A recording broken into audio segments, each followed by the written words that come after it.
Hello and welcome. I've gotten extremely positive feedback after my video published a few days ago at the start of phase 7, and I wanted to elaborate on several aspects of how to improve the Stratholme solo farm or solo boost and what is actually needed to the point. So, if you want to boost Stratholme or farm it, you need 6-piece tier 2 Draconic. All the set bonuses are amazing, but you're mainly interested in the 6-piece one. You need a rune enchant for your shoulders, which allows you to have infinite charges on your holy shield, as in tier 1 6-piece. And most importantly, you need a weapon called Hardened Frostguard, which allows you to do massive AoE Nova back to back multiple times, which will deal over 50 to 60% of your entire damage in these runs. Get this, and we can start. For talents and runes, you definitely want to have improved Sanctuary, as that will mitigate a lot of damage. You can run also Hollow Ground on Aegis.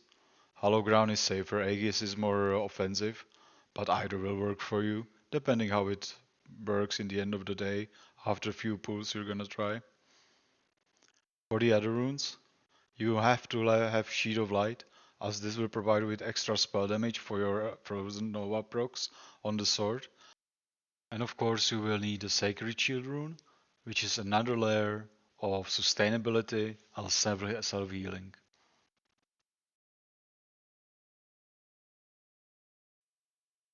For talents, I opt out for standard protection into Holy Tree to get consecration, and this time also get 5 out of 5 into improve Seal of Righteousness in case we need to kill bosses faster to not hinder our run, plus 2 out of 2 points into Lay on Hands, so we have that on lower cooldown and it helps us to survive more in case shit goes sideways. For the protection tree, just very deep into the tree for the Holy Shield, Key is getting 5 out of 5 Reckoning, 5 out of 5 Redoubt, and 3 out of 3 Shield Absorption. Everything else is mostly optional. It's up to you where you want to use it. I use this spec sometimes also to tank dungeons, so that's why I have improved Righteous Fury. For the Retribution tree, the first tier is absolutely useless for any boosting, and the second tier, Improved Judgment cooldown, you don't need. Neither you do need parry, since your avoidance capped anyway with this build. There is also an NPC in Light's Hope Chapel, which in return for your Argent Dawn Valor tokens will give you Craftsman's writs. And these writs can go for up to easily 50 to 60 gold depending on their rarity. And because of all of these factors, you can easily make not 800 gold like before, but easily up to 1000, 1200 per hour. Plus, on top of that, you can sell this as a very good boost, possibly the best in the game right now, up to 600k an hour. So you can make easily 2k, 2.5k, depending on your server. So, without any further ado, let's go to the run and see how it looks with the new and quite improved routing thanks to feedback from our one and only Light Club. The very first pool that used to be only first 3 packs into the church, I have now combined with a secondary pool, which makes the run much faster to begin with, and the chances of dying here are not as high as it might look at first glance. The same route during the second pull as before, we bubble here by the fountain, pull rest of it. If we see second patchwork, it's fine, we can pull it as well with a grenade. And bam, use the Divine Steed and use the corner in the first room to evade the mobs and get ready to pump it all down. Sacred Shield. Always target the Patchwork's horrors as your number 1 priority and cleave from them.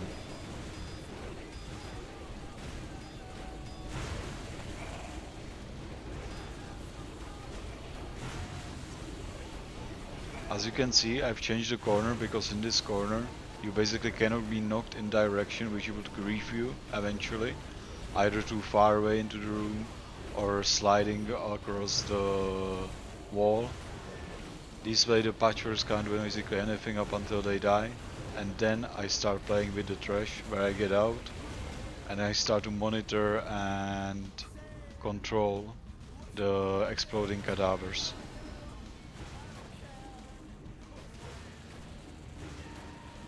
Once the last mob dies, quick looting, and we'll get going to the second pool.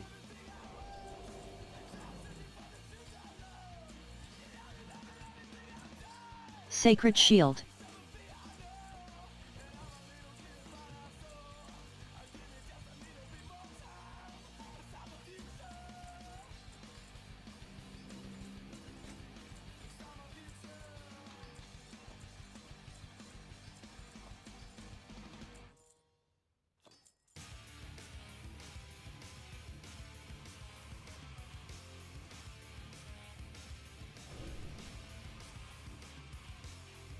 If you are to boost this place, whether it's one person or multiple, the boosties need to stay after this initial pool on the fountain to your left, which we just passed. In the pool number 2, out of the overall 6 pools, we're pulling this entire area, including both of the bosses, Unforgiven and the new Naxxramas related boss, into a steed, and into pulling these additional 2 packs into a corner near Unforgiven, so we can therefore easily cleave from the boss, as he is the most annoying part of this pool. And also you want to use throughout the whole run magic resistance potions, as they provide you with additional 50 resistance to any school of magic. And this can be quite helpful, especially against the casters who cast Frostbolts and casters who cast Shadow Bolts, as those are main sources of your damage towards you. As you can see, both bosses are going down pretty fast. Sacred Shield. And my health is staying high. This pool is pretty easy to manage once you get used to it. Just takes practice and you get the hang of it. The main thing again is to make sure that the exploding cadavers are dying straight on spawn, because that's the main source of the later damage towards you in the pool.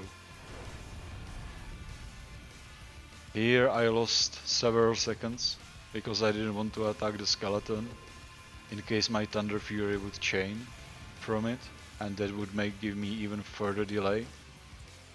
But eventually the skeleton decided to walk to me, and now quick looting and into the third out of the 4 pools.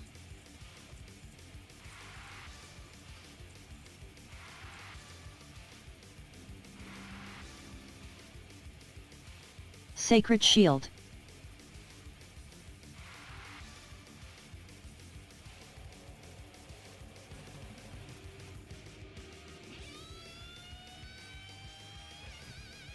The next pool is partially dependent on where this boss, boss is present and where he spawns. If he spawns in this area, you can easily pull it with the next several packs.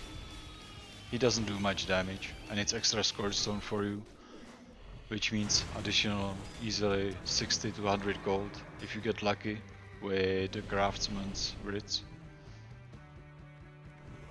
As before, we pull all of these packs into the roleplay gateway where the mice will try to attack you, and we cleave everything in this corner where I'm standing right now.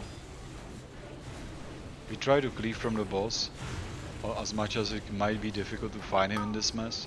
That's why I pre-marked him beforehand when I was starting doing the pull.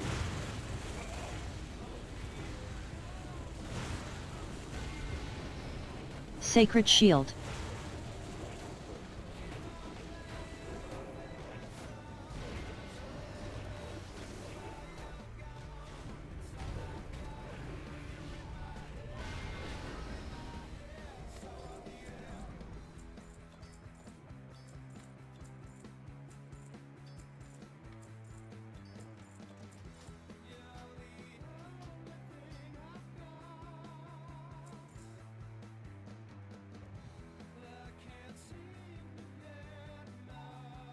The upcoming pull is by far the most difficult pull in this whole Stratholme part, as it requires you to pull entire area and packs which you would otherwise barely pull in 2 pulls. Now I decided to pull them as a 1. There will be a lot of incoming damage, and if you're unsure about this pull, I just simply recommend go for the one in my previous video where you split this into 2. Because you need to have really good gear, invest into consumes, and as you can see on my health, it can get very close and very dangerous to dying. I ended up using sometimes even target dummies with Pop, aka Blessing of Protection on them, just to mitigate some parts of damage, as you will see in this Sacred video. Shield. But overall, this is one of the main reasons why the run can be so much faster, as I condensed 7 pulls into basically 4. And here we just wrap this up, finish the remnants, we loot it down, and yeah, we go to Rise of Chapel because we'll have full backs. And that's it for today. I hope you enjoyed the video. Again, you don't need to like and subscribe, it's just something I wanted to share. The improvement that can be done with basically every single day. And hope you enjoyed, hope you found something useful you can apply on your Stratholme solo boost tactics. And I'll see you next time, or I'll see you in Paladin Discord. Feel free to hit me up. I'm happy to answer any other questions and share any further tips.